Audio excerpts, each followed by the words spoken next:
Hello, everyone. Welcome to yet another episode of 51 Stories of Emotional Wellbeing with EAR. Today, I have with me Shruti Bhargava, who's Senior Director at Blinkit, and she has 12 plus years of experience in her field. So, welcome to the show, Shruti. Thank you. Thank you so much, Pragati. Thank you for inviting me here. I mean, it's genuinely an honor to speak with you and to everyone else. It's my pleasure altogether. Great. So, tell us a little bit about your journey, Shruti, you as a young girl, and where you have been, and how you have come to the point you are today. I think, when you start thinking on back on your childhood, it just brings so many memories. So to start with, I'm a Delhi born and brought person. I'm a very hardcore Delhi Bali ladki. I would want to, call it like that. So I was born in Delhi. It was my whole childhood schooling was done in Delhi, and I think there are so many memories when you talk about childhood and especially schooling part, where journey does that to you. My college was also in Delhi, so I graduated from Lady Irving College. Post that, I moved to Hyderabad. I did my masters there. Then I worked across India in Chennai, Bangalore, Mumbai, back to Delhi, and now in Gurgaon. So that's how my journey have been across. But yeah, starting from my childhood, I was actually a very very talkative child. So usually my mother, when she used to go to parents teacher meeting, she would hear two type of comments from teachers, like, she's very good at extracurricular, good at studies, etc., etc. Like, she talks a lot. She talks a lot. Every teacher would just give that. And my mother, being my mother, she would just say to the teachers, you know what, you get to hear her for 8 hours, remaining 16 is me. So we share the pain that ways. And after that, of course, the teachers kind of stopped complaining to, how would they do that? So I think I would call myself a very, very talkative, very, very chatty uh, person. Always want to be on the on the other side of audience. So I am a person who just hates to sit in audience, just absolutely hates, always want to be on the other side of stage, other side of platform. So yeah, that's me. That's good to hear, because a lot of times who we are as children determines what we become later on in life. So tell me something about any struggles that you remember that you faced as a young child or while growing up. So when I actually look back, a lot of personal stuff, and it's very difficult, when you, because somehow while growing up you condition yourself to into a denial mode, and you start shutting those emotions out. But actually my one of the very deep struggle that I feel, and I still feel very emotional about it, is when I was hardly 4 years old, and my mother was kind of underwent through a very very major surgery. I was a 4-year-old child. What could I've understood? And I still remember that very it's very fresh in my mind, that I still imagine that I was just in the hospital. Of course, a 4-year child does not know what dying means, what diseases mean. And she went through a very very major surgery, and she was in the hospital. And then I actually went up to her and I asked my mother, you know are you going to die? And what happens when somebody dies? You will not be with me. And my mother still remembers that, and like when she does, she starts, still today she starts crying on that a young child as old as 4 is asking that. So I think one of my major struggles in life had started then, because even once she had come back home, she wasn't like very fit to do a lot of stuff for at least 6 to 8 months. By the God of grace, like now everything is absolutely perfectly fine. And I'm talking of like really 20-30 years back. And as a 4-year-old child, you were supposed to take care of your mother. That you feel morally obligated to do that. It was me and my sister. We would actually try and cook food. When you now think that a 4-year-old child trying to cook food, we used to kind of put up a bench, a stool, and stand up there so that we could read the height of the cooker, put some pulses in it, put something else in it to just make sure that our mother would eat. It's just very very touching when I think of it even today, because my mother would just keep vomiting. She was not because of her medication and all of that, and it was that I had to eat, my sister had to eat, my um, mother had to eat, my father of course had to work, because uh, unfortunately in India you need to have a financial comfort also when you're going through such a medical expense in the family. So yes, I think this is one of very deep struggle that I always think about, very very personal to me, very very but I think that kind of set the tone, and that's how young I realized that you need to start doing things then and there. A 4-year-old need to cook, so they need to cook. Yeah. So I think that's one of the struggles that I've faced like really, really bad in my life throughout, where you would do that. I think that's really positive. And, a lot of people say we don't have early childhood memories, because we take so much for granted. But hats off to you and to your sister, really at such a young age to have responsibility thrust on you, and you did what you could. And I think in so many ways that exemplifies life, challenges come, we may not be prepared for it, but we just have to go on. So thank you so much for sharing that personal tidbit, And I think it'll motivate a lot of people listening to us today that struggles may come at any point. All we can do is try the best with the resources we have. And anything else that has left a mark on you and you would like to talk about? I think I genuinely think that we are what we are because of the experience that we have come across the way, and this was a very one experience which genuinely made me pretty stronger, and actually even emotionally strong. So becoming what I was, and across the road, across the path that I've taken, there are so many experiences that actually make you, I would say, what you are. Be it, it actually gives you strength to do a lot. I'm sure that everybody has actually gone through heartbreaks in their life. I'm very sure if people say that they don't, they're lying. They're genuinely lying. It doesn't happen. It is only in movies that it doesn't happen. It's a very very good ending. But I think one of the things that I would want to talk about is heartbreak, when again you are in that 16 years of age and there's so much of things going around you, and feel that. I think I was in 11th standard that point of time, and I there was this boy who would walk up to me, and honestly I think it was more of a peer pressure. I now when I start thinking it, that you said, okay, yeah, he's the best boy in school, how can you not date him and stuff like that. But I remember very very clearly that like I think we broke off. It just didn't work out much, and we broke. I think in like 4 months or 5 months. That period I think was very very difficult for me. It was nothing of the sort that they were serious, but a very deep self doubt kind of crept in, because I think the closure was not there. What happened? Why it didn't work out? It's all my mistake. And somehow, people around us, they try to blame you for everything in life. That makes you even more self doubt, into more of self doubt, thinking that I must have did something wrong. There's You kind of replay and replay every instance, every fight, every argument, every discussion, every happy moment, saying that I would have done something wrong, and there must have been some difficult thing that I would have done. So I think that was also a very difficult time, which took a lot of courage, a lot of real friends to give you that strength that no, it's not your fault.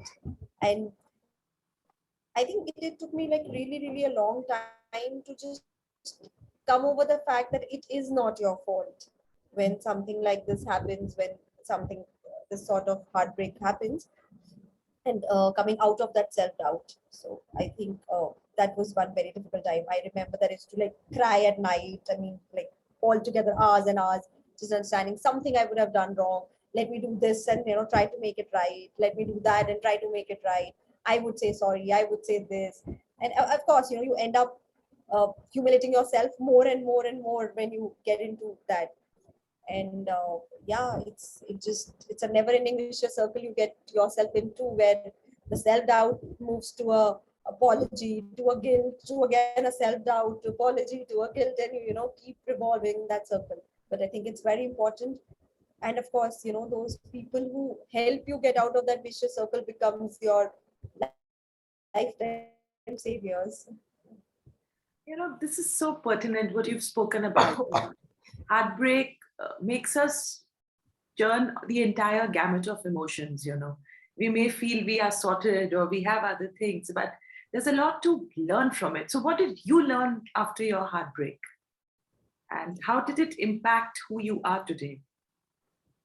I think there are so there was one thing that I specifically remember at that point of time. For quite some time, it actually made me very negative to the fact that you can trust somebody. Mm-hmm. Is from denial to actually acceptance, that those are the emotion that keeps happening. So somebody just broke your heart, saying that you are not the person, and like questioning your own personality. You try to become somebody else, you try imitating people, you try that, okay, let me become this person so that that person would start liking me. So I think that was one thing that I like really learned, that if you want somebody to like really like you, and you can just not imitate anybody, and you need to be who you are. So, getting I after that I also say, again, the outcome of that people call me stubborn now, but I think that has taught me that don't give in what people expect out of you, Mm-hmm. give in what you expect out of you or you want out of you. So I think this is one thing that has like really shaped me as a person, because I tried imitating, I tried becoming somebody else altogether. I just because some person would like me, Mm-hmm. and it did not. Where after even doing all of that, if the person doesn't like you, then ultimately you don't know who you are, because of course you are not you, you are not the other person that you are aping, you don't know who you are. So this is one thing that I genuinely learned from that you need to stand for yourself, be who you are. And this is a reason that I actually so many times we do stuff in peer pressure, we do things that others expect out of us. And I guess that was the learning that I took from there, that I'm not going to do anything that people expect out of me, I'm going to do things that I expect out of me. I kind of like that. Heartbreak made you find yourself and get comfortable in your own skin and listen to your own voice. And this is so beautifully put, because challenges actually come to us to teach us something. And if we are willing to learn, then it's just a learning experience when we look back. Absolutely true. That's absolutely true. And having said that, it is never easy to be in that position. So if I want to go back to 16-year me, I actually would want to say that to 16-year-old me, that hey, it's not you, it's and don't imitate, don't just cry because you are not somebody, you are not doing this and everybody else is doing at that point of time, because that's not you.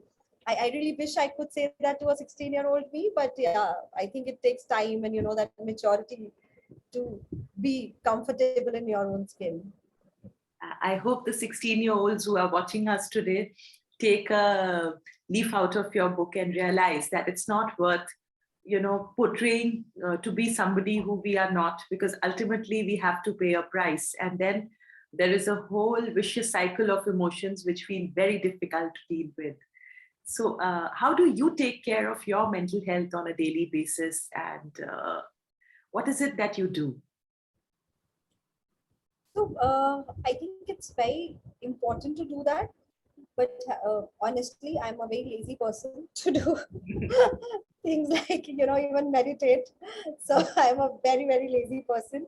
But one thing I have, it's a very, it looks a very small thing, but whenever it feels that I am not at my mental peace, I just ask myself that, is there anything that I can do to, sort that out? If the answer is yes, that I can, I try and do that, and that happens in your personal life and professional life, whatever you can. And if the answer is no, something else is which is bothering me, then I just have to shut down, calm myself, that this is not like your cup of tea. Just so I always take it that way. Okay, this is like a uh, fighting a political war, so you just step back. You like really can't do anything. So that's a very clear answer for me. If you can do something, just do that. If you can't do something, count till 10, calm yourself, repeat the process again, count 10, repeat the process till the time you actually calm down yourself. Or otherwise then you start counting till hundreds and thousands. I have done that honestly. So No, but that's really well put, because in counseling and in therapy, we often say, practice the pause, when you're getting overwhelmed by the situation, breathe or just practice the pause. And yes, having a numerical hard stop to it helps, till I have arrived and I have reached the destination where I want to be. That's a zone of calmness. So tell me, what is it that is an emotional ability resource for you? Books, movies, or any other activity that you feel has inspired you or rejuvenates you on a regular basis? so it would be actually movies for me. It would be movies. And okay. So one thing which really helps me, do nothing, Mhm. just sit in my balcony, look at a very, a beautiful park outside, just that. So just look, gaze into nothing, think nothing. I try to, of course, think nothing, and just like listen. So I also like doing that. Just again, shutting yourself, just listening to the sounds, various sounds. It Mhm. just gives me, I don't know what kind of calmness it gives me, but it does give me a lot of calmness. Just like close your eyes, keep listening. Mhm. Deeper you keep listening, there are so many sounds that comes to you that like nature has, is just amazing. Be it right from every machinery sound you can hear to the uh, very small insect sounds actually you can hear when you just shut yourself and you just keep listening. So that's my rejuvenation, that just shut yourself, like stare into nothingness and just keep listening somehow. That's very well put, actually. The other day, I was listening to a leadership coach talk about it, because there's a very specific grounding technique that you've been practicing, where just to be in the here and now, just either observe things or just hear things, because that grounds us like nothing else and brings us back to the moment. Most of us struggle that how do you live in the here and now? So thank you so much for sharing that, because that's a very practical way, where we can just be in the here and now, associate and listen to the sounds around you, whether it's machine, whether it's nature. So, who has been your biggest support system, or who are the people that you look out to, to build yourself up? I think there are two biggest, pillars in my life.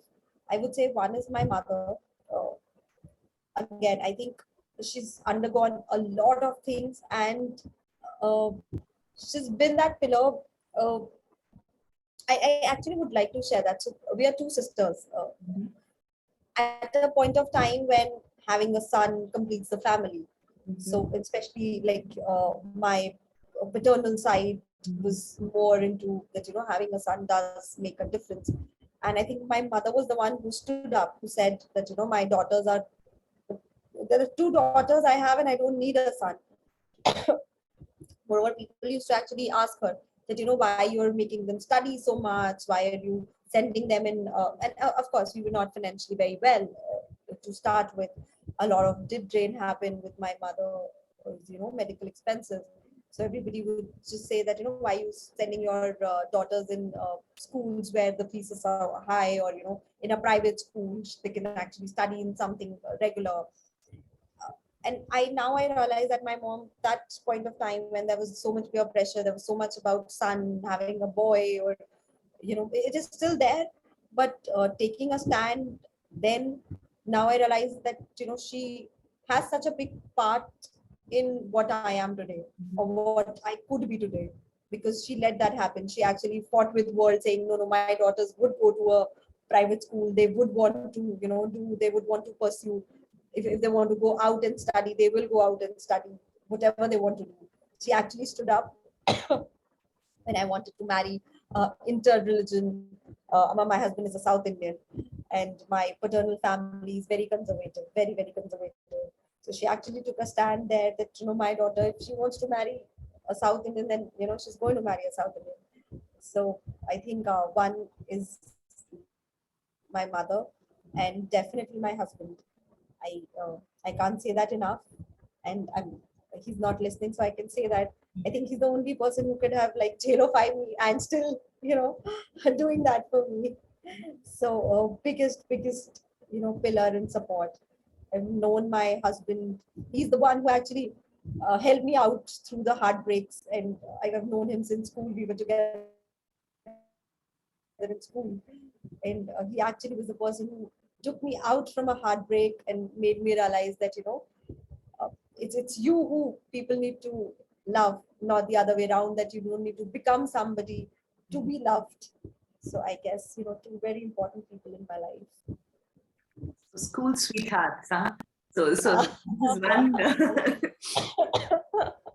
story which turned out well. A lot of times, people, look at emotions that they feel as young adults or in their late teens as very frivolous. What is your take home to that? What has been your experience? If you tell us a little bit more about that emotional zone. Yeah, so actually you're right, because when you're in that sweet teens and you understand, one, the world is all you, and what happens is you're the center there.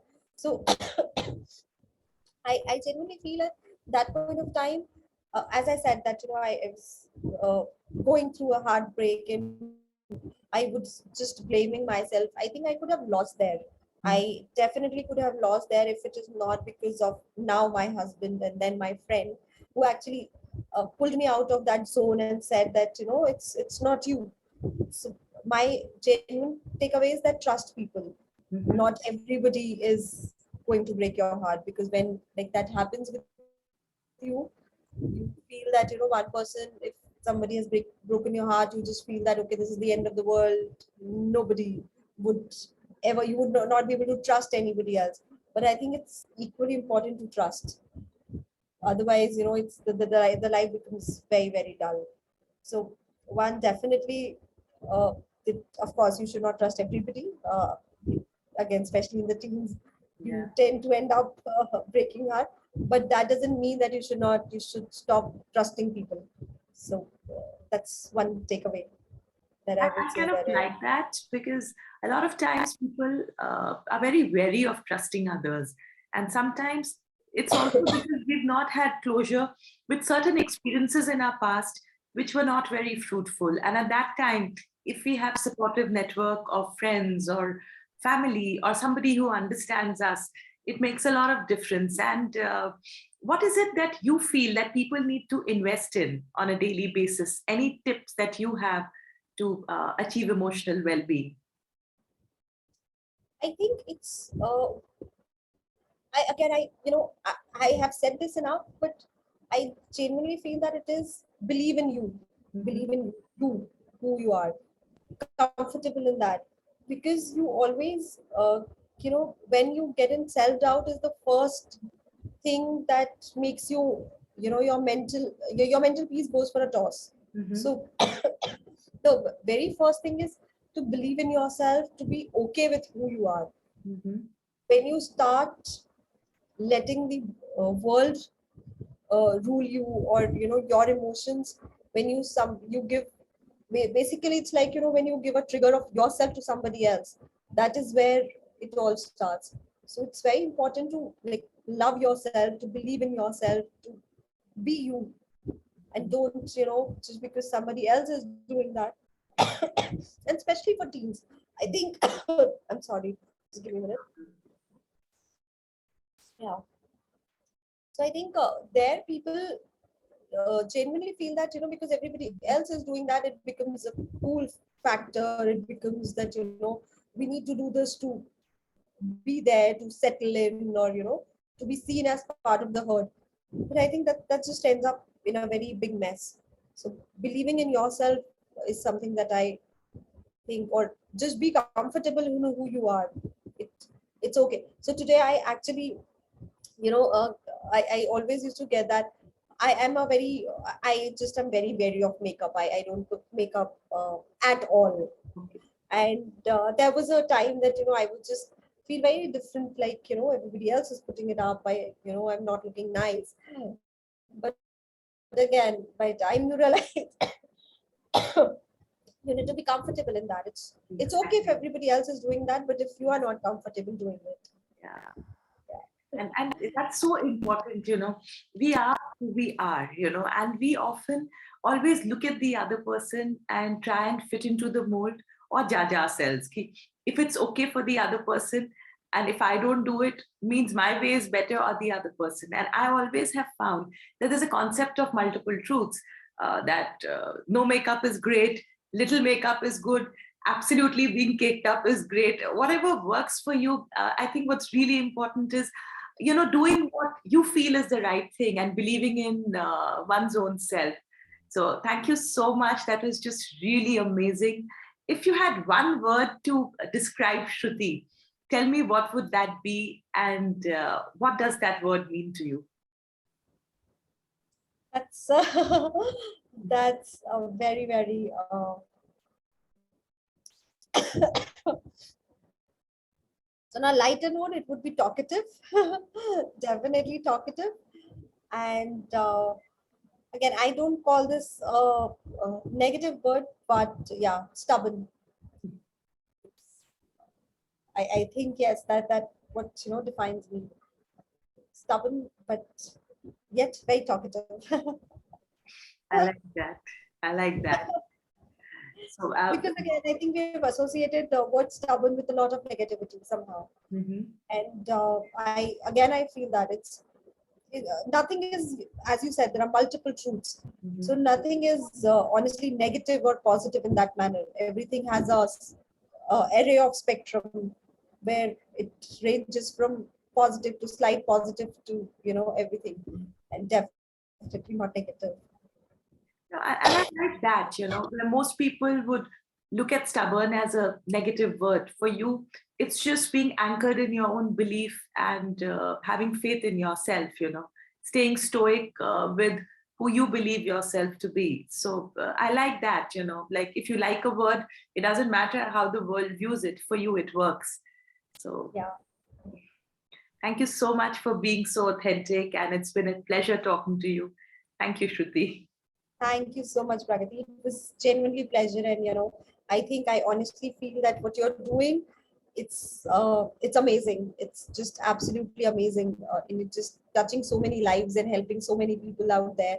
It's absolute honor. Thank you so much. Thank you. Thank you.